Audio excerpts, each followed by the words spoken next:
Apocalypse, accompanied by Sinister, the Four Horsemen, the Juggernaut, and Magneto, descended upon the Xavier School for the Gifted.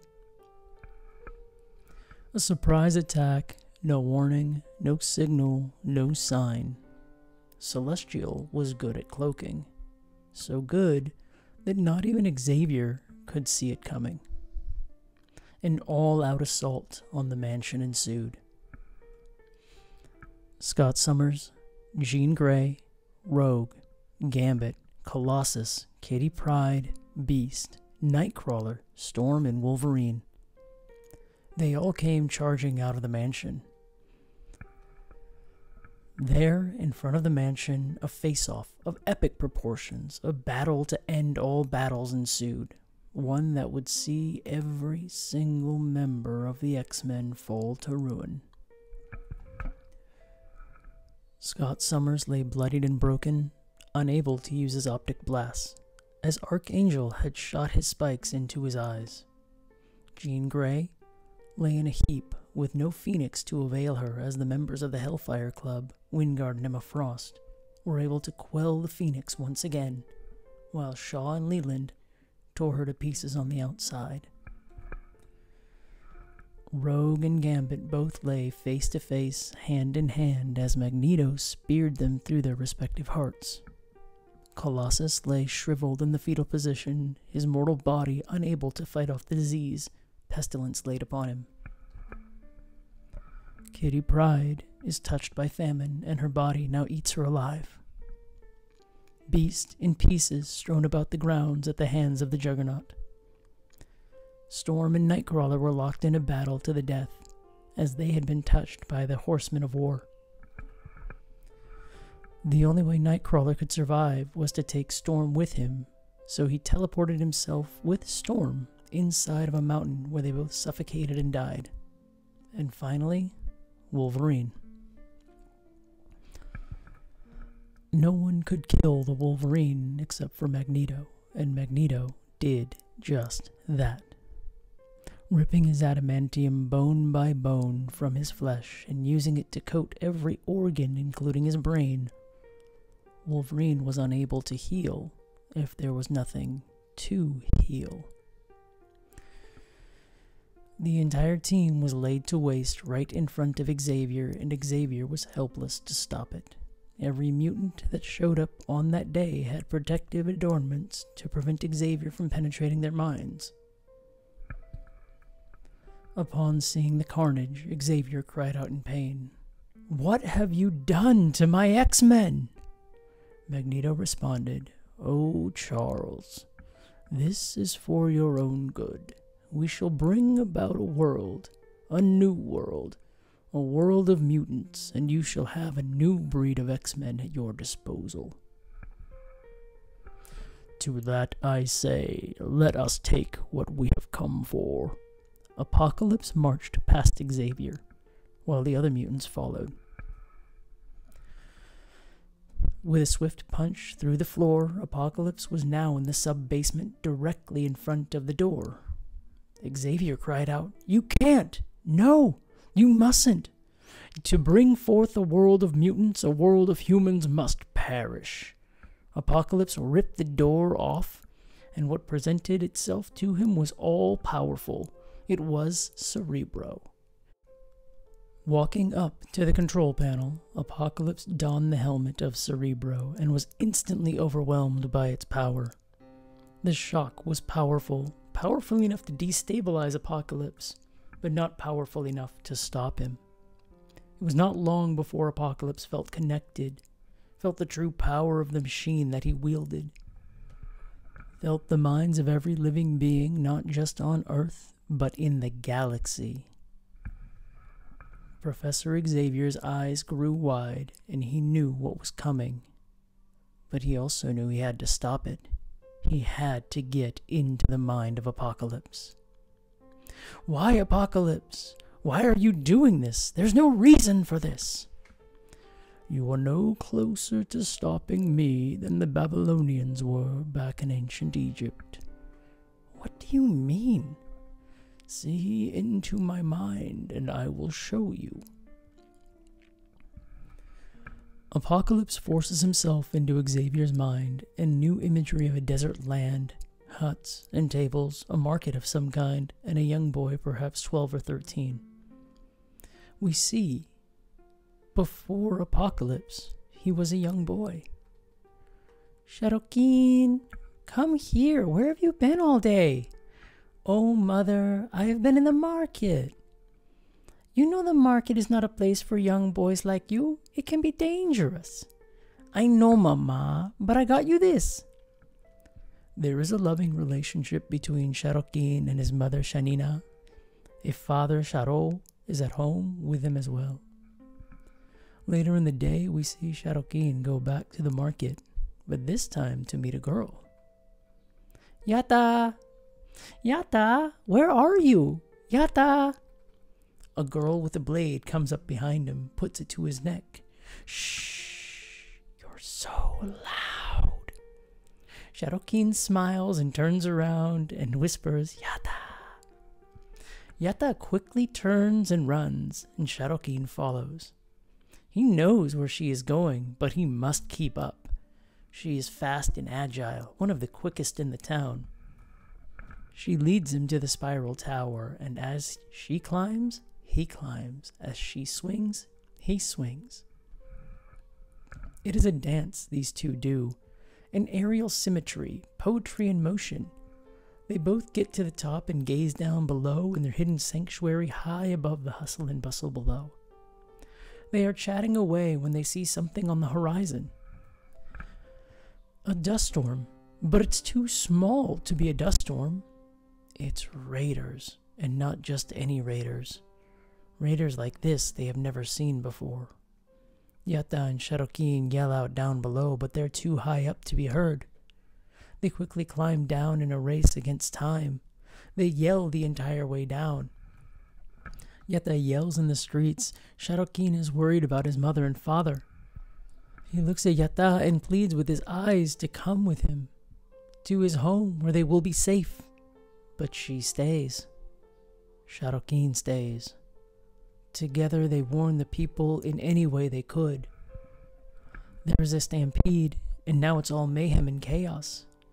Yatta and Shadowkeen get split up. Shadowkeen is looking desperately to find Yatta, but he cannot. Shadowkeen feels an arm around his waist, and he is hoisted up onto a horse and ridden out. As he fights, he feels a fist coming down on his face. And all goes dark. Shadowkeen awakens to see himself with other boys in a small cage. It is nighttime, and there are many sounds. He yells for his mother, Amma!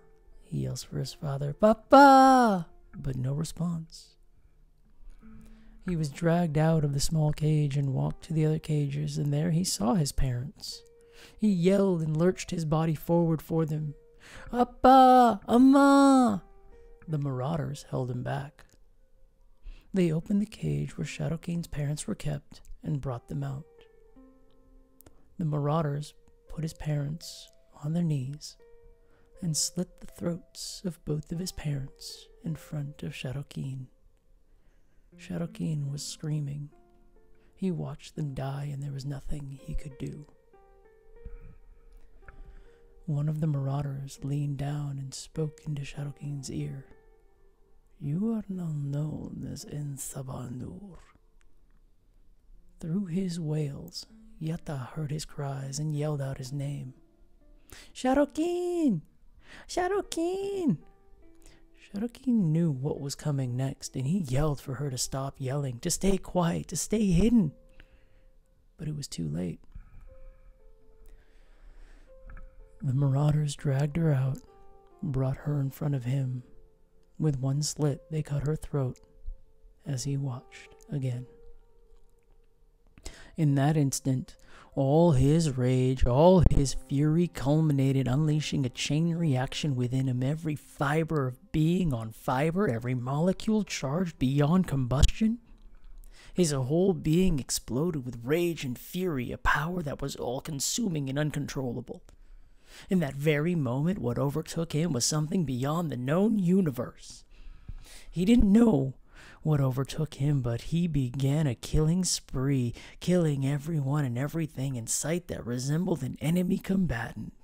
He tore heads off shoulders, separated limbs from torsos, tore organs from bodies. There was nothing that could stop him. No blade could penetrate his skin, no shield could stop his strike. He was beyond a demon possessed. Shadowkeen had lost his family, the love of his life, and the only world he had ever known. In that moment had died Shadowkeen, and in that moment was born Apocalypse. Apocalypse, I understand why you do what you do, but this is not the way. Killing all the humans will not bring her back. You are not without your own motivations, are you, Xavier? While inside Xavier's mind, Apocalypse saw into Xavier's past and understood Charles's motivations. What do you mean? You don't really care for humans, do you? Not as much as you care about your precious Moira McTaggart. Charles' eyes widened. How did he know? While Xavier was preoccupied with Apocalypse's past, Apocalypse found something very interesting. He knew Xavier was a powerful mutant, but he did not know until now just how powerful he really was. Moira McTaggart, a mutant unlike any other, born a human but gets her powers inherited to her with all of her memories intact at the age of 9. She has passed through centuries like this. It is very possible that she is older than Apocalypse.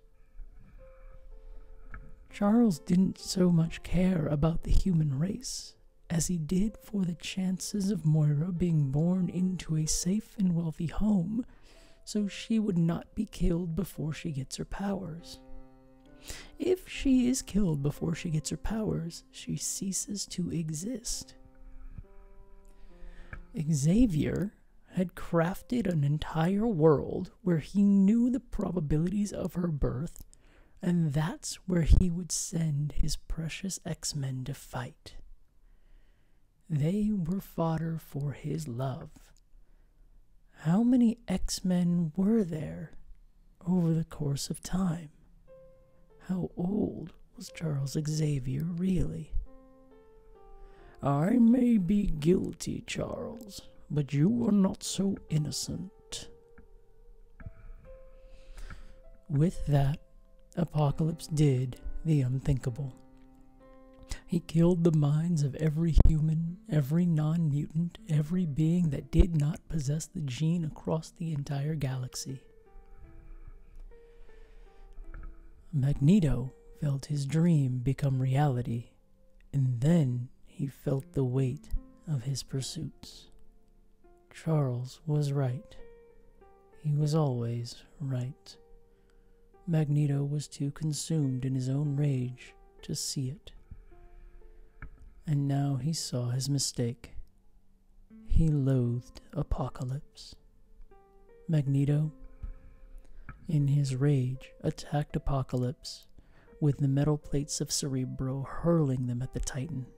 Sinister, seeing his chance to alleviate himself of being subjugated to Apocalypse, joined with Magneto. Apocalypse shielded himself from blows. "Betrayers!" he yelled out. No longer able to access the minds of mutants, Apocalypse sent his horsemen after Magneto and Sinister, but they were no match. They were disposed of rather quickly. The Hellfire Club scattered, and Juggernaut wasn't interested in this fight. Magneto attacked Apocalypse, but with all his efforts, was ineffective. Apocalypse had Magneto in his clutches, and he soon found Sinister in the other. With a mighty squeeze, he crushed both Magneto and Sinister alive. Xavier witnessed again to more carnage than he would ever be prepared for. Without a word, Apocalypse teleported back to the Celestial.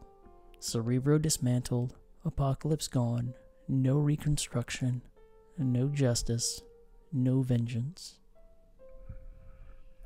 In one day, Xavier had lost his beloved X-Men, his dearest friend, and the love of his life.